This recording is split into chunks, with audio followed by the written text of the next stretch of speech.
A virtual machine is a software-based simulation of a computer system that runs inside a physical machine. It behaves like a real computer, with its own virtual CPU, memory, storage, and operating system, but is managed by a program called a hypervisor.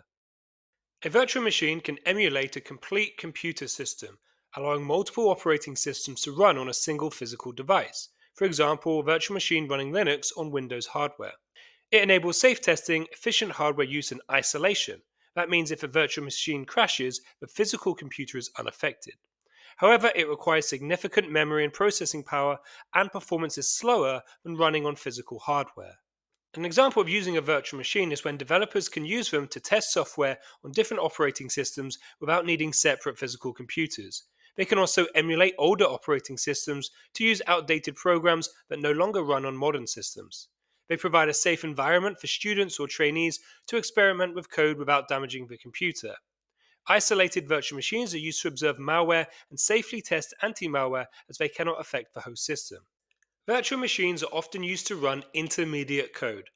This is a form of partially translated program code that sits between high-level source code, like Python, and machine code, like binary. It is produced by a compiler to make programs more portable and easier to optimize before final execution. Rather than being specific to one type of processor, intermediate code is hardware independent and can be executed by a virtual machine, such as the Java Virtual Machine (JVM). This allows the same program to run on different operating systems and hardware platforms, as the virtual machine translates the intermediate code into the appropriate machine instructions at runtime. Writing software that is translated into intermediate code and run using a virtual machine means only one version of the code needs to be written, and it can run on multiple systems with compatible virtual machines. This approach saves development time and increases potential profits, but the software may run more slowly than if it were compiled directly into machine code. Another type of system to be aware of is a thin client. This is a lightweight computer that relies on a central server to perform most of its processing, storage, and software management. Instead of running full applications locally, like a standard client or a thick client, a thin client mainly handles input and display, while the server does the heavy work like processing.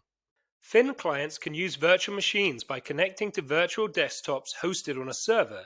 Each user accesses their own virtual machine environment, which behaves like a personal computer but actually runs on the central server.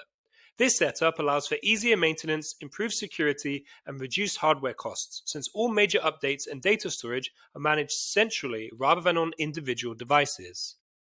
Using thin clients with virtual machines reduces hardware costs, since the clients are less powerful than standard computers and therefore cheaper. It also improves security and simplifies management, as all software runs from a single server. If a virtual machine becomes infected with malware, it can be deleted and recreated without affecting the rest of the system.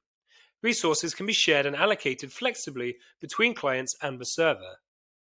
Thin clients rely on a constant, fast network connection to access virtual machines, and if the network slows down, for example server overload, then performance will drop. There is also limited offline functionality, so if the connection fails, access is often completely lost. Also, as all processing happens on the central server, if too many users connect at once, performance can decrease significantly.